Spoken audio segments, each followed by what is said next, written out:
Ladies and gentlemen, welcome to the final chess event of 2024, the World Championship of Blitz. 3-minute with a 2-second bonus for the duration of the game. Historically, this tournament is split into 21 rounds divided by 2 days of chess. But for the first time, I think ever, if not ever, then in a very long time, it's a completely different format. Today is the Hunger Games. Today is Squid Game, if you will. Squid Game Season 2 just came out. After 13 rounds, the top 8 players go to a knockout on the second day of the tournament, and everybody else watches from home. That means there's going to be chaos. There was chaos today. There was insane checkmates, blunders, excellent games, absurd final rounds, which we will get into by the end of the video, and this is one of the craziest things that I've ever seen happen in a final round. There was a forfeit between Daniel Dubov and Hans Niemann, which we will get into. Magnus Carlsen was back, and he was playing in jeans. And you have about 24 hours remaining to lock in the best price, the launch price offer for Chess League 2.0, my educational platform, if you've never gotten a course before. If you have, check your inbox. You don't have anything new in there, but I've already informed you that it will, you got a little bit more time. At least check it out, and do lock that in. Folks, I'll put a link in the description. Here we go. I'd like to serve you up first an appetizer. This is an appetizer. So one of my good friends, international master Eric Rosen, who played an unbelievable game of chess against Grandmaster Sergei Ehrenburg. And here's something funny. Rosen actually defeated Sergei Ehrenburg in the World Rapid Championship.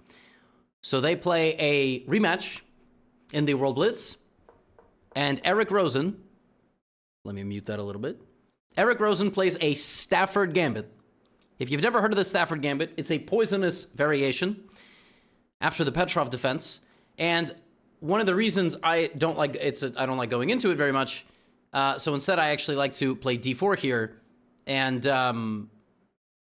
totally take my opponent out of a comfort zone. Knight takes c5, knight c6 played, takes, and Ehrenburg plays knight c3. Rosen plays bishop c5, which is the main line. Ehrenburg plays bishop e2, which is actually already a bit of an inaccuracy. Here, white has to play h3, a3, d3. All these moves generally are preventing black from getting what they want. Bishop e2 is played, and Rosen plays this very tricky line h5. Ehrenburg plays h3, already spending quite some time. Actually, h3 now is a mistake. You have to keep the e2 square open. For example, here, if white had played h3 and h5 was played, black would play here, and now there is no queen d4 because you have bishop to e3. But because none of that happened, after this, black is in time to play this move, and now white has to play rook f1, which is not a move that is easy to play if you don't know what's going on, and now castles and knight g4, and Eric Rosen has trapped a grandmaster at the World Championship of Blitz in 8 moves. He's winning. Pawn takes g4, pawn takes g4. g3, the queen slides back with a threat of the pawn because of the pin, as well as the queen going to h5. King g2, Rosen sacrifices the bishop. Unbelievable. This is all into the trap. Now with white, you have to play king f2, king e3, and then you have to block the check. But we have this, queen h5 is on the board, and here, bishop f3, and in an unprecedented turn of events, white blunders checkmate. And that is your appetizer of the day. Eric Rosen winning a 14-move game in the literal World Championship of Blitz against a grandmaster. Crazy. Absolutely wild stuff. Absolutely wild. That's spectacular.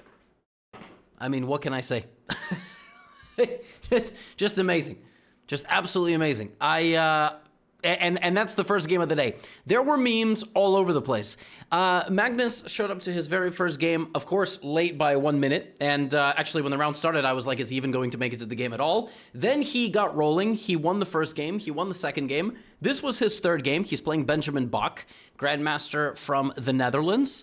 And I'm also obviously going to show you Magnus Hans Niemann. Please, don't get it twisted. That is absolutely next on the agenda. This one was a very fun game. Magnus was playing very, very well. Knight d2, queen e7, and by By the middle game, it was Bach who was under a minute, and Magnus had 2 minutes and 28 seconds. And I mean, this is just like, this is one of these positions, you know, Magnus controls the D file, he's going to double up, he's going to go here, here, and then all his pieces are going to go dun dun dun dun dun dun. No, sorry, that song is just stuck in my head. Bishop B2, Rook D3, and yeah, Magnus just centralizing all his pieces, Bach trying to trade, Magnus going to an endgame, knight in the, you know, planted firmly, E4. This is horrendous. This is an octopus knight. It's a knight that just hits every direction, all 8 different directions of the position. We have H3, H5, and Magnus is going to go to work. Bach in desperate shape here. Look at what Bach is doing. I mean, he's literally shuffling the queen back and forth. He has nothing else. Magnus goes for a bishop versus knight endgame. It might be a little bit rushed, and actually it might have been, but he's now up a pawn, and that's it. All right, I mean, he just makes it look completely effortless. Pawn takes, and all Magnus has to do is walk to the other side of the board and break through. A5 on the board. There is A4, there is B5. All these different moves are winning. I think you can start with B5 even now. Pawn takes, doesn't really matter. Just an expertly played game. A4, and Bach goes here. Kind of one final trick. Of course, the trick being that if Black plays A3, after King A2 and B5, it's actually just a draw. Black does not cross the line. He just can't. He's completely unable to cross. So that's a nice little trick by Bach, but that's not going to fool Magnus, who very promptly plays the move B6, and the blunder's a draw.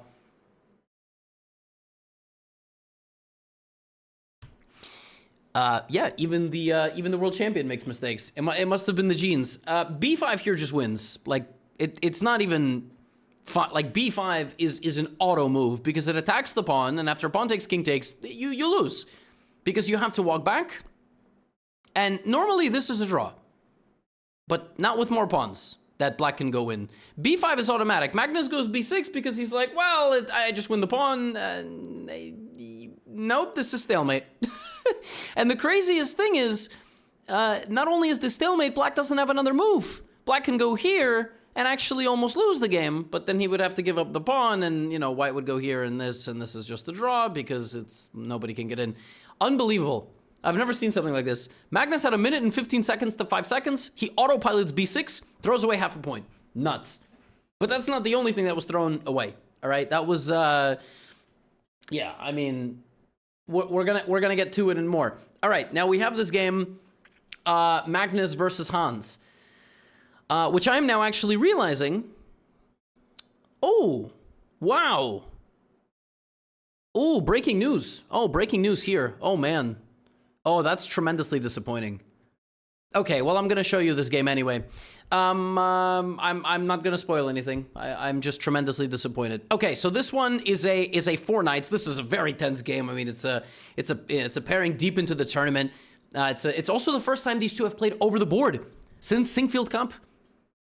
Since Hans beat Magnus and then Magnus withdrew over the board. They played in Paris, but that was on computers. H3 chosen. We have a sideline variation of the E4, E5 openings. Hans playing very solidly. Magnus instigating a little bit, bringing his bishop forward, bringing it back. From the opening, he had a nice position. He went for an attack, which Hans thwarted him away, gave up his dark squared bishop, and actually here, Hans was winning.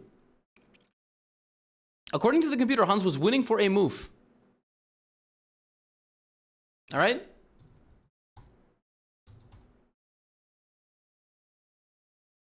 Knight B5.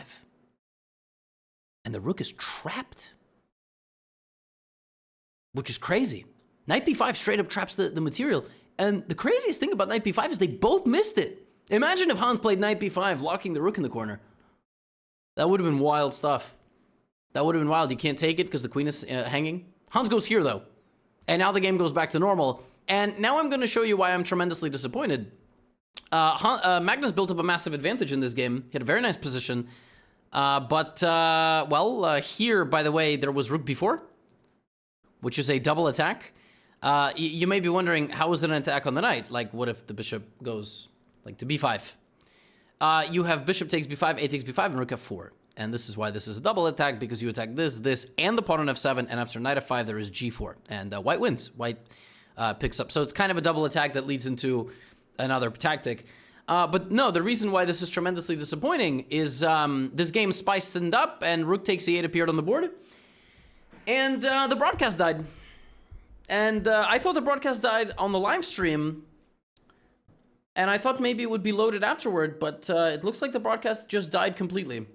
This is the final move. The game went on for 30 to 40 more moves. And you may be really disappointed I didn't put the rest of the moves in the recap, and I'm really disappointed that chess broadcasting is so horrendous that in the year of 2024 and almost 2025, chess has exploded to a level that has been absolutely unprecedented. We have millions of fans watching at home, either recaps or live, and we are unable to use hardware or software successfully in a consistent enough manner to bring you all of the best coverage and all of the best moves. So at this point, Magnus and Hans cut out, and there is no game. There is only the live footage, which I might have been able to replicate and put together, but I assumed that technology in 2024 would have been able to do it between me traveling back from the venue and arriving here. But it seems that hasn't happened. I'm not blaming anybody. I'm not blaming chess.com. I'm not blaming FIDE. I'm not blaming anything. But it's crazy that it doesn't exist yet. And if I have to invest in it, for God's sake, I will. If any of you watching this are engineers or people that want to do this to change the chess world forever, somehow find a way to get in touch. I'll invest, okay? Because it's absurd. Anyway, they drew. It was a very tense game. It was a massive time scramble. They drew. They drew. Now, there are many more games. One man who started this tournament like an absolute locomotive is a man named Fabiano Caruana, a Sveshnikov Sicilian against Alireza Firouzja. Knight db5, d6. Knight d5 is a line that Fabiano actually played himself with the white pieces against Magnus Carlsen in the 2018 World Championship match. And now queen f3. Queen f3 is an edgy move. It puts pressure on the pawn on f7, but actually it has another hidden idea, which is queen a3, pinning the pawn to the rook. And after bishop d2, believe it or not, bishop d2 is already a mistake. Like, Alireza here spent a bit of time, bishop d2, but actually he should play bishop e2, c4, put the knight back in castle. And Fabiano told me after, he once had this against none other than Wesley So. And they had played a friendly blitz match against each other. Fabi had black. He told me this after the game. And the position here is a mess after queen a7. But white has to play a3. White has to play a3. And I think the reason he didn't is he was worried about his queen. It's a bit scary here to like allow something like this, but actually you're always fine. And Alireza goes queen a7 and gets absolutely, and when I mean absolutely, I quite literally mean absolutely eviscerated by Fabiano. The king has walked into the center of the board and mated. Mated in the middle of the board. Fabiano Caruana started this tournament 7-0. He won 7 games in a row to start. And I'm going to tell you who he beat. He beat Harsha Barathakoti from India, Vasiv Durarbaili, Azerbaijan, Ivan Shaparinov, Bulgaria, Vasil Ivanchuk, Ukraine, Hans Niemann, in a crazy game, Arjun Erigaisi, and Alireza Firouzja. Just a casual 7-up, 7-down, you know. And then the next game he drew Magnus Carlsen, then he drew Wesley So, and Fabiano had an absolutely unbelievable tournament. Unbelievable is cannot even understate it. All of those things, by the way, Fabi's only good at classical chess. Like, I don't know where that came from. And he doesn't like rapid and blitz as much. Bro, he's like number 3, number 4 in the world in blitz chess. Dude is a lunatic. Absolute lunatic. I mean, he started 7-0.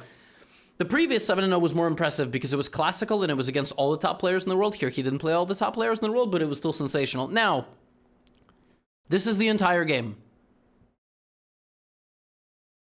Okay? In the 10th round out of 13 of the qualifying stage, Daniil Dubov was paired against Hans Niemann. Daniil Dubov had 6.5 out of 9.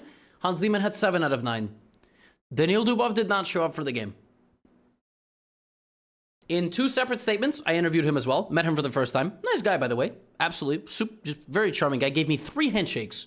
1 handshake when we met each other, a handshake when the interview was over, and a handshake before he left. And I trust the person that gives 3 handshakes.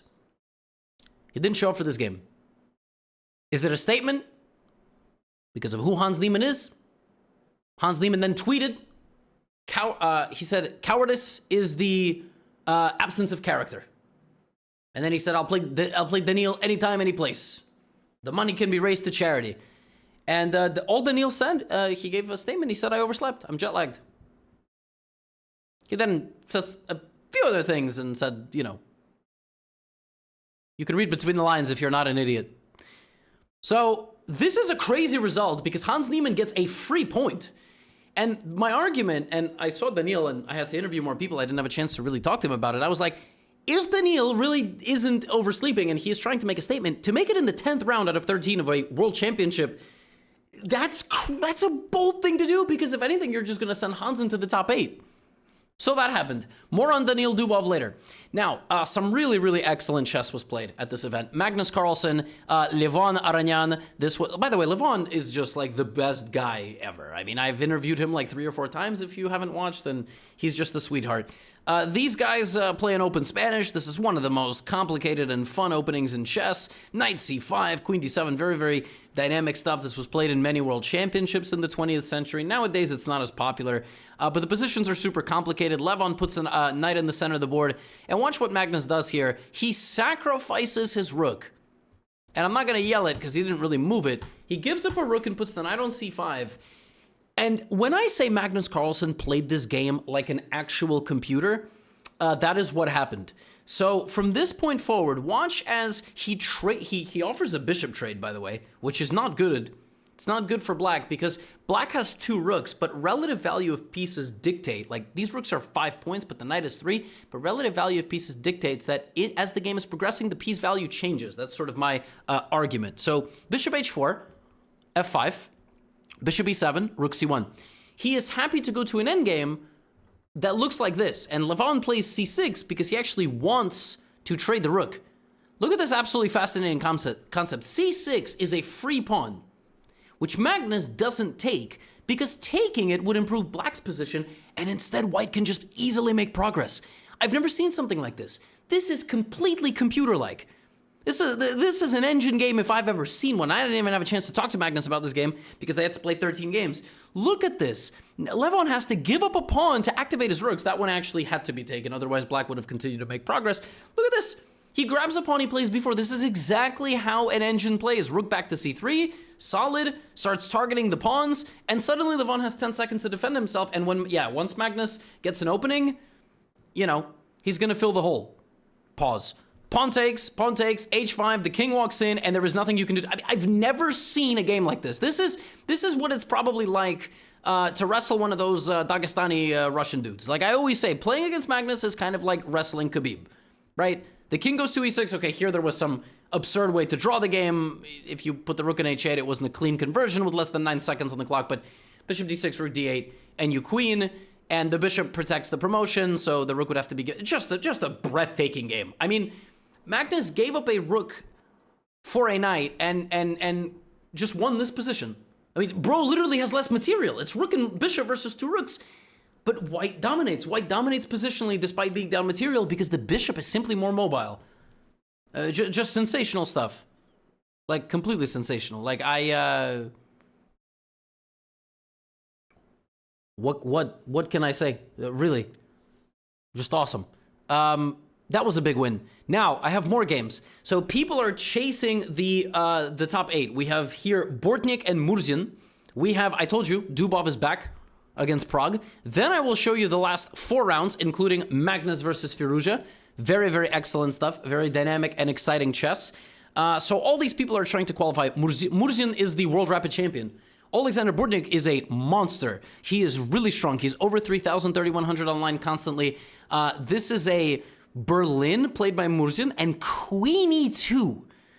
Some sort of like anti-Berlin. Instead of D3, we have Queen E2 on the board. Super complicated. Bishop D6, by the way, from Murzin. Strange move, but then he brings the bishop back. And now he's going to play for D5. There it is. And Bortnik here just goes all in. G4, Bishop C2, G5. Now this is the good stuff. This is the good stuff. You're trying to qualify to a top 8 of a World Blitz Championship. This is the way you have to play. Pawn takes, Bishop to C4, Queen up to E3, and Rook G1. Now, Murzin has dodged bullets the entire competition. Like, every time he's in a bad position, he defends himself very nicely. Knight F4, GH, and just G6. And now not only is Murzin defending himself, he might be launching a counterattack. Knight E5, a knight sacrificed by Bortnik. But a cold shower here. Knight D5. A counterattack down the E file. Murzin finds it And the game does not last much longer. Here, you could have taken on d8, but if you do this, there is knight c2 with a fork, followed by knight takes a1, bishop e3, queen f6, and it's over. Out of nowhere, you attack Murzian, you better be ready for a fight, because that was the fastest and slickest reversal I have seen. Bortnik had a very, very good run, but I think here he lost on time. He could have obviously played a few moves. He played this and either resigned or lost on time. Rook e4 is a huge threat. Of course, if rook e4, knight e4, there is queen e2 checkmate. So a monster win. 27-62, Bortnik, FIDE Blitz, and 26-29, Murzian. But Murzian on the crawl, on the prowl, trying to make it into the top. By the way, there was also... oh, I forgot to add a game. Let's go full screen. There was so many games to add. Please, just give me 2 seconds. I don't want to spoil anything. Let me add a game. We're going to do a live edit here. All right? Shh. Nobody say anything. Forget you saw anything. Nobody saw anything. Here you go. We're here. Prague versus Dubov, and then I'm going to show you Daniel Naroditsky, who's also in the hunt. All of these people are trying to make it to the top. We have a London from Prague. All right, Daniel Dubov. What was crazy about what he did? He straight up got a forfeit loss like 3 rounds before the ending of the tournament. All right, he shook up the standings. I wasn't really happy with his decision, I have to tell you.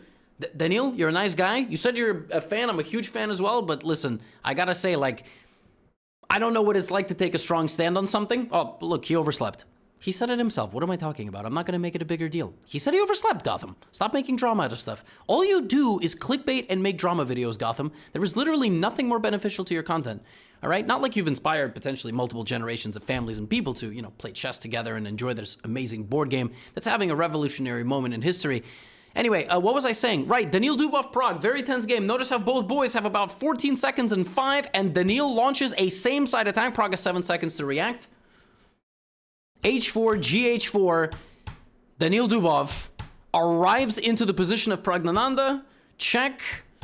Queen F2, this is mate, and the Black King is vibing. Bishop to H4 protects himself. Queen F1 check. The King has to step out. And heartbreak. I mean, multiple tournaments in a row in the last 2 rounds, Pragnananda losing right at the final moment. He had the game against Murzian, which probably crowned a gold medalist, which was just wild, absolutely wild. And Murzian got the better hand. And Daniil Dubov, after forfeiting to Hans, wins 3 games in a row. Daniil Dubov is tied for first. 2 World Blitz championships in a row. Do you remember what happened in 2023? Do you remember the immortal night dance against Nepo? He was forfeited for that game too. This brother he's been forfeited twice in 2 World Blitz championships. It's unbelievable. It's completely nuts. I've never seen anything like it. He gets a forfeit win, a loss, and he wins 3 games in a row, and he ties for first. And one other man who is in the hunt is Daniel Naroditsky. Naroditsky started slowly. He had 4 points out of 7, but the winner of this game and he plays with Dubov London. This is something that he's played a lot. It's a simple opening to play. The computer likes it for black, but it's not that easy to play. And against a guy like Lanier, you're going to have a long game. Lanier is a good positional player, very good strategically. And Danya's going to have to do his best. Look at this, creating an imbalance, grabbing a pawn, putting the knight in the middle. And Danya's going to have to go to work in this position. Opposite colored bishops, better pawn structure.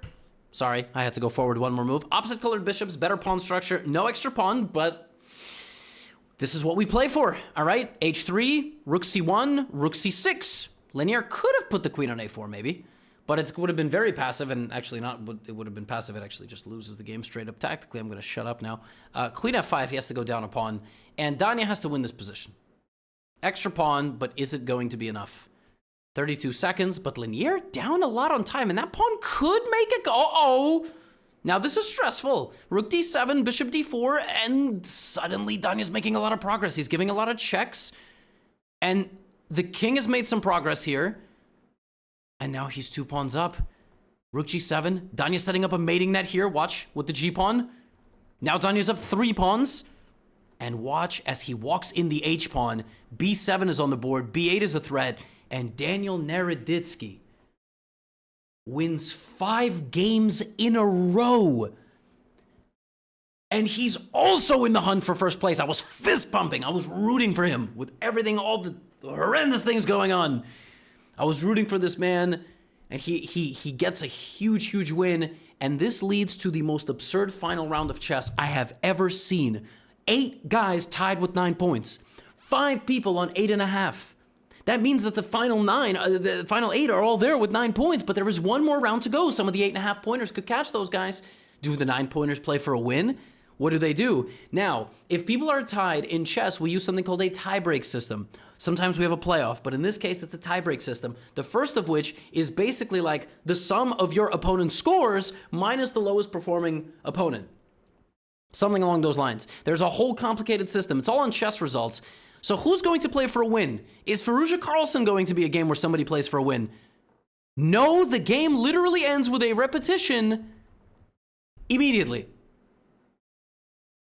In 5 seconds. Board number 2, Wesley So Daniel Naroditsky ends in a draw in 3 moves. 3! How is that even allowed? Because there's a difference. You can enforce no draw offers. You can say, no, you cannot offer a draw. Hey, would you like a draw? By the way, that's what happened here. There was a draw offer. Here, they repeated moves. You can't really theoretically interfere with that, but it is what it is. On the 3rd board, these boys agreed to a draw in 9 moves. There was no repetition here. Murzin offered a draw, Fabiano accepted. On the 4th board, Nepomniachtchi offered Hans... no, these guys repeated. So these boys didn't offer a draw. They just made a draw. The same as this board. The exact same draw, the Berlin draw. Did any of these guys violate the rules? No, not at all. 4 top boards drew in less than 30 seconds to start the round.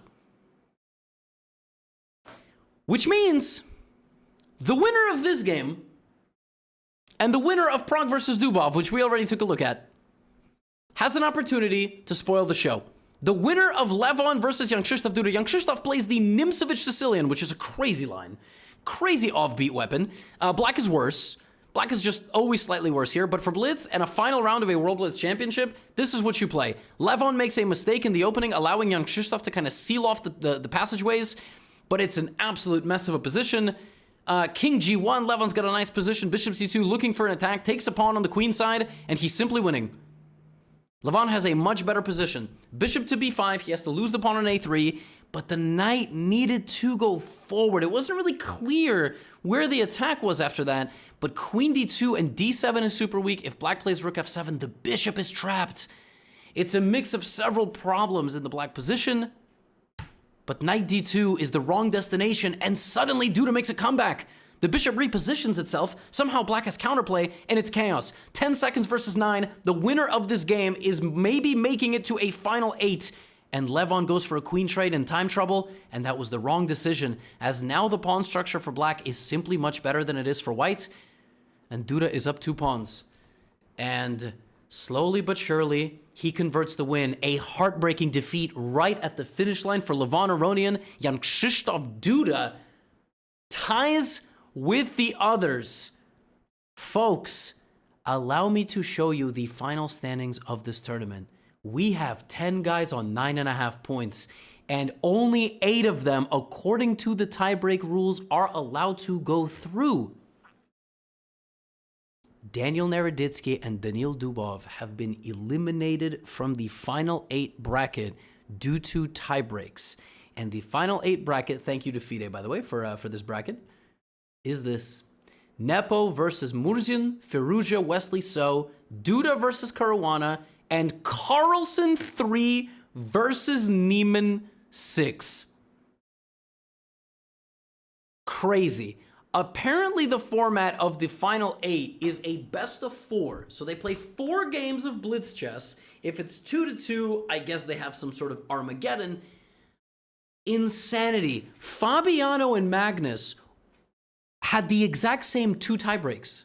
They were tied on tiebreaks 1 and tiebreaks 2, and also they drew against each other, so that was probably one of the tiebreaks. The final tiebreak is the average rating of your opponents. Fabiano played an average field higher than Magnus. Why? Because Magnus is the big guy. So Magnus playing other people doesn't boost his own performance, doesn't boost his own average rating. And for a guy like Fabiano, it does, because Magnus is 2890. We can argue if this is the right format. That is not what I'm going to do here. Today we had everything. We had Magnus arriving late to a game. We had Magnus announcing some sort of jeans sponsorship on the heels of all the jeans drama. We had a crazy day. We had a forfeit by Dubov, then 3 games in a row to make it but not make it. Daniel Naroditsky ties for first in the World Blitz Championship. Eric Rosen beats a guy in 14 moves, a grandmaster in a Stafford Gambit, and everything in between. And the women's side, big shout out to Vaishali, and I will cover this tomorrow. Vaishali won with 9.5 out of 11. She was number 1, then it was Leiting Dia with 8.5. A big tie after that. All the top women, a bunch of them who always make it, made it. Tomorrow's going to be fun. That's all I have for you today. Check out Chesley. You got 24 hours left to lock in the lowest price of the season. Get out of here.